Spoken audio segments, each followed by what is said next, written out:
Well, still to come this afternoon on Grandstand. We'll have the ice hockey in just a moment. Still to come on Grandstand this afternoon, all the football news. I can give you some news from the second division straight away, because fourth place Middlesbrough are losing 1-0 at home against Bristol Rovers. John Taylor after 5 minutes. Now that's good news for Ipswich and Leicester, who could actually win promotion this afternoon. Ipswich actually went behind against Oxford. Jim Magilton's goal for Oxford after 9 minutes, but Gavin Johnston has now equalised for Ipswich. And also in Grandstand this afternoon, we're looking forward to seeing Stephen Hendry against James Wattenaar. But now the ice hockey, more ice hockey for you, the Championship semi-finals. And we've already seen Nottingham Panthers beat Norwich and Peterborough Pirates 7-3. But who do they meet in tomorrow's final, which you can see in Sunday Grandstand? Will it be the defending champions, Durham Wasps, who are looking to clinch the double for a second successive season, having already won the league title? Or will it be Durham's local rivals, Whitley Warriors? It's a northeast derby. Red Imrie and Barry Davis again. Odds-on favourites with 27 winners' medals between them. Durham Wasps are looking for their fourth final in 6 years. A feature of their league success this season has been the improvement of Wilkinson and Hutley and the arrival of their 17-year-old netminder Stephen Foster. But the basis for the second year running is this starting five in front of Foster, with the Brabant, Blaisdell, Ian Cooper attacking line hitting 201 goals in the league and 25 to date in the playoffs. Whitley have yet to beat Durham in 7 matches this season, and their dilemma is finding the right balance between the need to prevent the Wasps from settling while avoiding cheap penalties.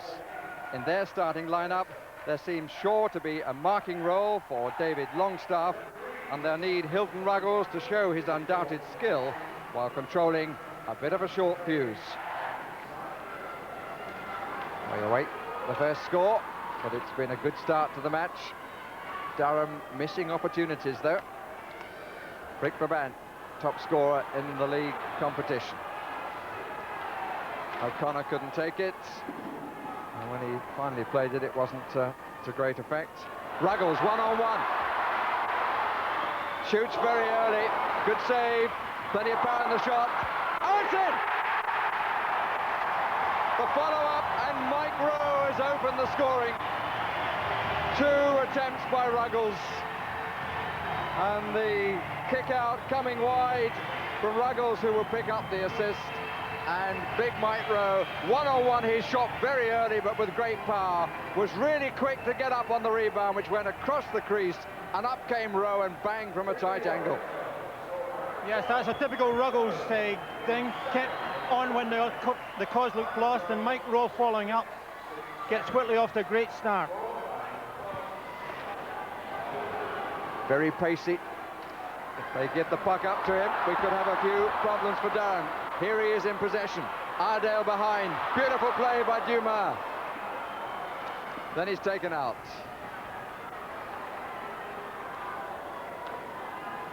Brabant for Durham. And he gets his way through past Rowe. Oh, it's a brilliant goal! That is a brilliant goal by Rick Brabant. There were 3 waiting to flatten him on the blue line. Nobody got to him. Really squirmed his way past big Mike Rowe, and as a result, Mike Rowe's goal is cancelled out. Yes, this is the kind of goal that the fans come to see. Brabant, a mazy run right through everyone, draws the goalkeeper and finishes it off magnificently. His 12th goal of the playoffs, and his 10th for the record at Wembley. Beautiful play, lovely control. Hockey needs more of goals like that.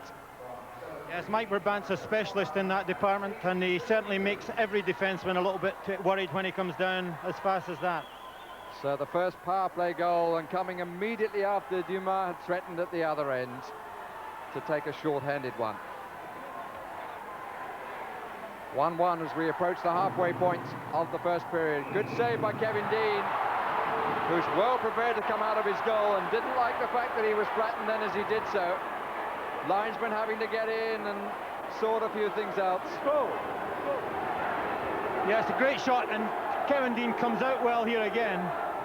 And I think Blaisdell just putting a little bit of weight in there, pushed the goalie over, and in ice hockey, teams don't like their goalie being manhandled at all.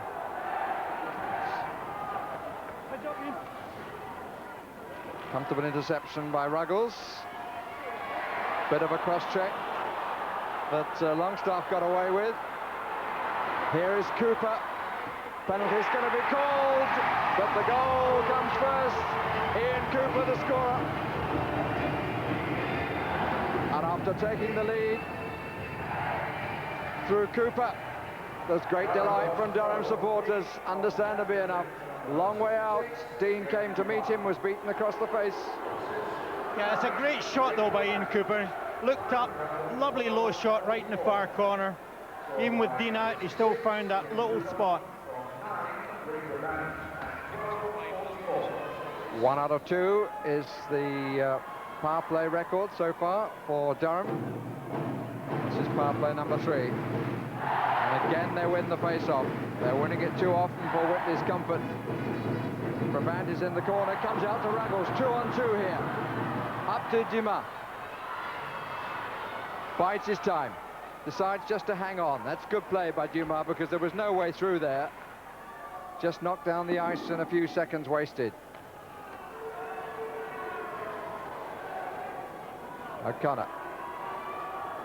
Brabant with a lovely shimmy.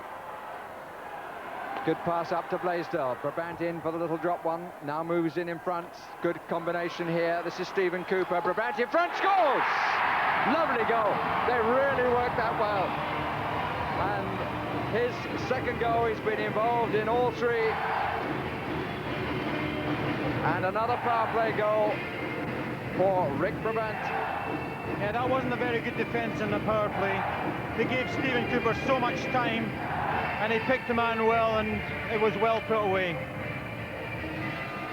Stephen Cooper had all the time in the world to find a man to pass to, and Brabant doesn't miss from there. Interesting, Red. There were 2 Warriors close to Brabant, but neither could get a stick anywhere near him. 3-1 Wasps.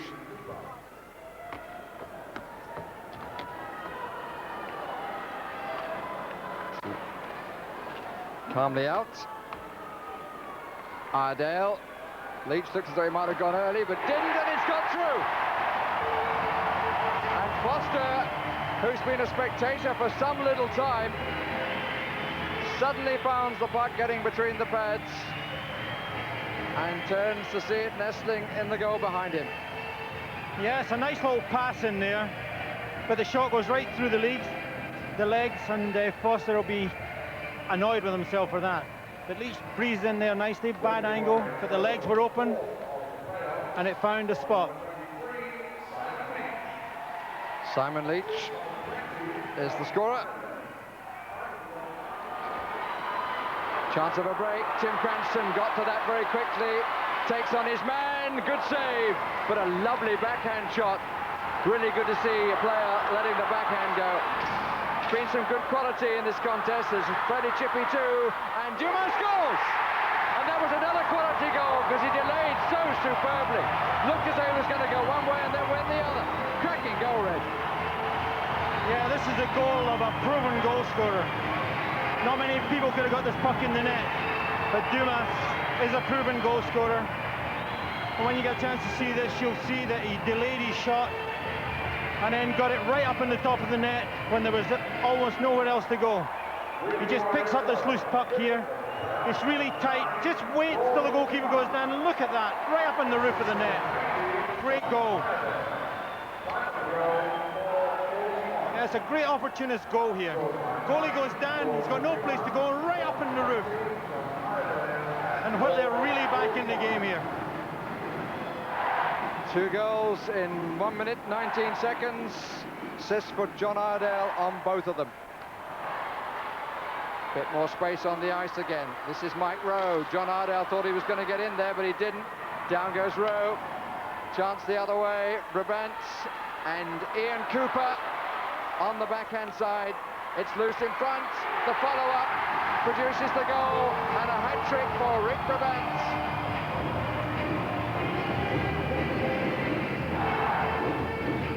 Problems for Whitley started when Mike Rowe got caught attacking, got knocked over, and suddenly they were light at the back. Ian Cooper kept going when things looked bad, and then it was scrambled in at the end. Good shot, little diversion, puck stuck to the front of the net, but they couldn't keep it out. And I'll tell you what, Ian Cooper did awfully well then to get on the end of the deflection to get it across, and Dean with too much of his crease to cover. Durham lead again, 4-3. Brabant is taken out in the end, but a little bit late. Blaisdell can't get to it. Longstaff stopping him, and Blaisdell doesn't like it, puts a hand in on the face.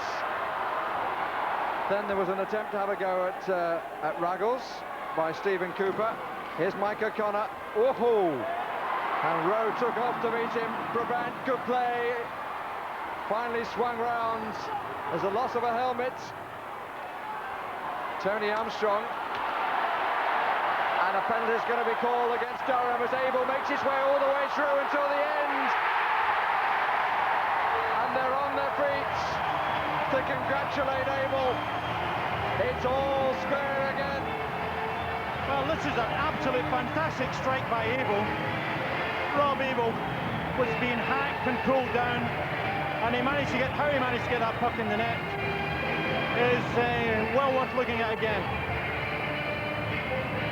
Great determination here when this puck comes out from Abel. There's a trip there, but when Abel picks his puck up, he's got it all to do with everybody in front of him. Worms his way through. Look at them, everybody's holding him, everybody's pushing him, and he still gets the puck in the net. And as a result, Ian Cooper, who clearly had hooked down or tripped down his man then, won't disappear to the box, because on the delay penalty, the sheer determination of this man Abel took him through. Talk about keeping your eye on the puck. And the Drummers have it. Out come Durham. Bit of pace by Rick Brabant. Good pass, Ian Cooper, go! Assist from Rick Brabant. Good finish again. And Rick Brabant has been involved on every goal that Durham have scored. Once more, they're back in front, 5-4. Yes, Ian Cooper takes the chance really well, but where was his marker? Coach Finlayson will be asking that because there was 4 men round Brabant, and Ian Cooper gets a free shot on the goal. But he takes it very well, goalkeeper has no chance. And Rick Brabant on the left there as we look. Ian Cooper on the right. Brabant's tally, 3 goals, 2 assists.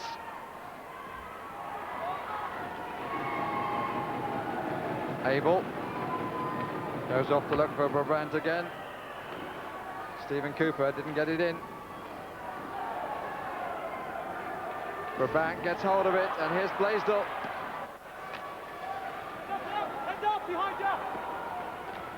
Oh, not the best of passes out. Really, that was a bit of a hospital pass, and Brabant and Leach taking a dislike to each other. It's Leach without the helmet this time.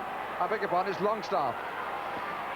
It's a good catch, it's loose in front, and Blaisdell sinks the puck, and there's a 2-goal advantage for Durham. Yeah, this is Whitley's weakness. When they've had possession of their own end, they have more difficulty getting out of their own end than Durham. And puck into the front of the net's always dangerous. Came loose, and the loose puck was picked up by Blaisdell, and suddenly there's a 2-goal deficit. Just in the front of the net, any kind of loose puck, whoever gets it first, and Blaisdell's the man. And the difference about that goal, no assist from Rick Brabant. Is it to be the last hurrah for the Whitley Warriors, or will there be a further twist in this second semi-final? 2-goal advantage for Durham Wasps as the last period gets underway. And there's a power play for now under the 40 seconds of which the period started in Durham's favour.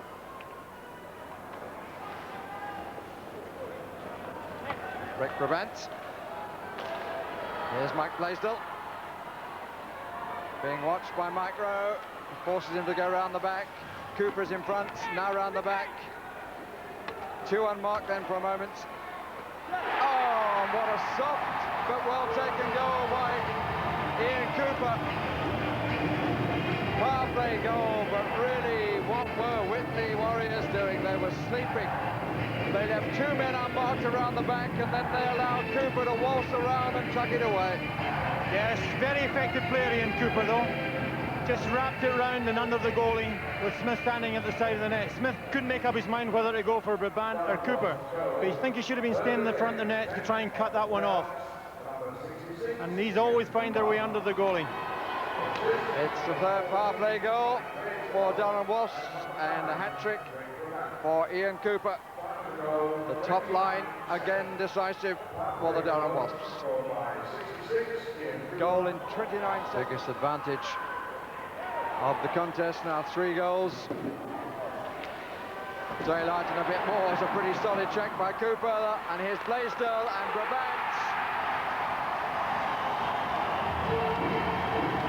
He was challenged from behind, Brabant, but he still made it count for his 4th goal, and the Wasps are running away with it. More good passing, big check by Stephen Cooper there, started that off, and when they were in control, lovely passing movement, and the empty net for Brabant. Tell you what, Red, I'd be interested to know how many goals for Durham have been scored when Rowe has been taken out of the play. When he's missing, they're in trouble. Yes, you're absolutely right. He is a key defenseman and he can't afford to get off his feet.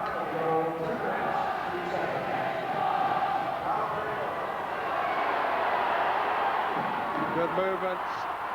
Tasker with the shots. Ardale. Tim Cranston. Quite sure where the defenders were. Oh, and it's in again. And the expression of John Ardale says it all. Tasker will claim. Yes, the wheels have come off for Whitley. Again, they had the puck twice or 3 times there, but just couldn't consolidate it. The shot from Cranston comes off the goalie, but there's Tasker gets the first stick to it, and he just pushes it under Kevin Dean. Oh, interesting that. The last to touch it with a stick for Durham was Cranston. The last to touch it with his body was Tasker. And the goal is given. Great player, very assured, a great passer of the puck, and also very good coming forward. And Ian Cooper has got 3 goals in this game. Valuable contribution. Mike O'Connor, and it's got in. He won't need to make any case with the officials to get his name on the score sheet there. And Kevin Dean definitely lost that. How to feel sorry for Kevin Dean here. This is a quite innocuous shot that he would expect to get, but for some reason just lost sight of it, and he knows that'll be down to him. Chase for O'Connor. Just happy to leave it there, knowing that Mike Blaisdell was going to pick it up. It's 4-on-4. What a piece of skating! Oh, that's brilliant. Short-handed goal for Mike Blaisdell. One end of the ring to the other. Sheer quality. And there was nothing that anybody from Whitley could do about it. You could see Mike Blaisdell winding up here. He just got faster and faster as he went down ice. Determined he was going to go all the way. And that's exactly what he did. Man of his experience and a nice little tuck in at the end. Well, not at such a crucial stage, but a goal like Rick Brabant's earlier, straight between a line of pretty square defenders, it has to be said, but what a finish. Quality play like that goal by Mike Blaisdell has produced a total celebration for Durham and their supporters. 2 minutes and 32 seconds left on the match, and they really have outclassed their opponents in this final period. And certainly given Nottingham Panthers, who've been waiting to know who would meet them in the final, quite a bit to think of. One break that But Whitley had. Foster made a good save. Everything has gone right for Paul Smith's team, the coach of the year, and he hopes they'll end up as the team of the year with the league and championship double. But we've got a slashing penalty against Mike Blaisdell, so a chance for a consolation goal in the closing moments for Whitley Warriors, who came into this final period believing they had chances. They were 2 goals behind at 6-4, but from the moment the first goal went in after only 29 seconds, it's all been Durham. Yes, it's been a great performance of Durham here. The first line's been very strong. Ian Cooper and Stephen Cooper have contributed every bit as much as imports to this win, and it's been a great performance, especially by the Durham first line.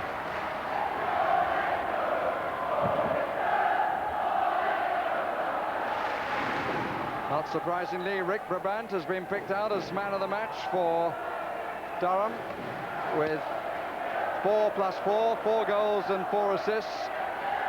Bob Abel for the losers. Whitley Warriors gets that title. He was a threat early on, as was Hilton Ruggles. Foster diving at the feet of Hilton Ruggles.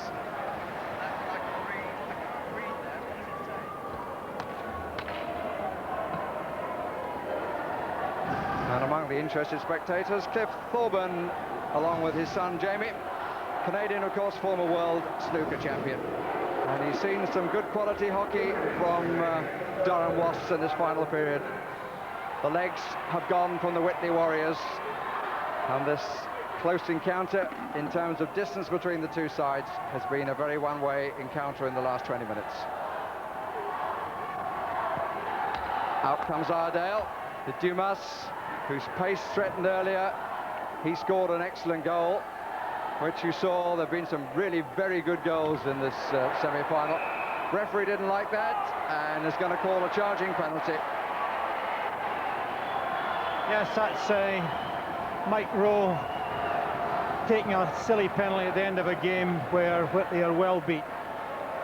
The first half of this game was very close, right up to 2 minutes from the end of the second period, when Durham got 2 goals in the lead, and they've just gone forward ever since then. Mike Rowe is prone to taking silly penalties, and that was a silly penalty there, but at this stage of the game it doesn't make a great deal of difference. And it must seem a long time ago. Mike Rowe scored the first goal of the match at 6:04. He ends up sitting it out. He won't take any further part in this contest, in which the first line of the Durham Wasps has again been dominant. 9 goals, 9 assists, 4+4 for Brabant, 3+2 for Ian Cooper, 2 goals plus 3 assists for Mike Blaisdell. Tim Cranston, who's also had a good match after the fisticuffs of the first period.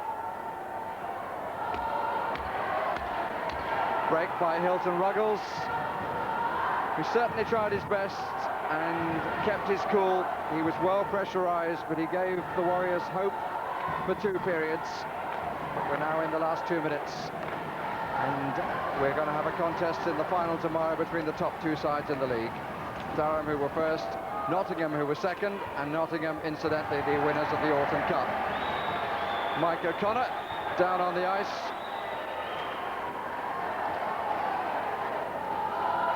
Paul McGinnity getting rare ice time. Bit of hooking by Ruggles on Cranston, but it's pretty half-hearted stuff. Another good save by Dean. And the Wasps are back at full strength, and again a penalty. Didn't count, didn't notice. This is Bell getting some ice time too. And they're counting down the seconds. O'Connor. Just listen to the applause around Wembley as Durham Wasps make it again. Their 4th final in 6 years, and the promise of an excellent contest on the morrow against the team who finished runners-up to them in the league. Absolutely ran away with it in the final period when 5 goals were scored. The coach of the year has his team in the final red. Yes, Paul Smith will be well pleased with that performance. Durham were the favourites anyway when they came here, and they certainly play like favourites. They've got terrific quality passing and great goal scorers, and they really showed it here this afternoon. And when you look back on the statistics of the match from 29 minutes and 34 seconds, when it was all tied up at 4-4 when Abel and Ruggles combined, 7 goals have been scored by Durham without reply. No one can question that they, led by their top scorer, Rick Brabant, 4 goals and 4 assists, are very worthy winners of this second semi-final.